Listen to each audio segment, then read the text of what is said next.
नवे नवे त्याच्या वैभवाप्रमाणे त्याची पूजा करतात. याला क्रियायोगी म्हणतात.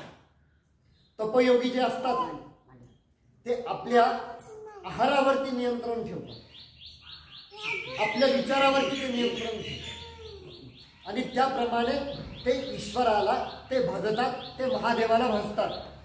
आणि जपयोगी जे असतात, जे काम विकारावरती नियंत्रण मिळवून शरीराला थोडेसे क्लेश देऊन आणि संकल्पयुक्त जे मंत्र जपतात त्यांना जपयोगी असं म्हणतात. असे 3 प्रकारचे योगी आहेत. आणि मला आता सांगा की आपल्याला जी उपासना सांगितलेली आहे म्हणून पूर्णवादी शिवपुराणामध्ये जे सांगितलेलं आहे ना, ती सकाम उपासनाच यामध्ये सांगितलेली आहे. पूर्ण याच्यामध्ये महाराजांनी सकाम, आणि त्या शिवपुराणात नाहीये ते या शिवपुराणामध्ये आहे.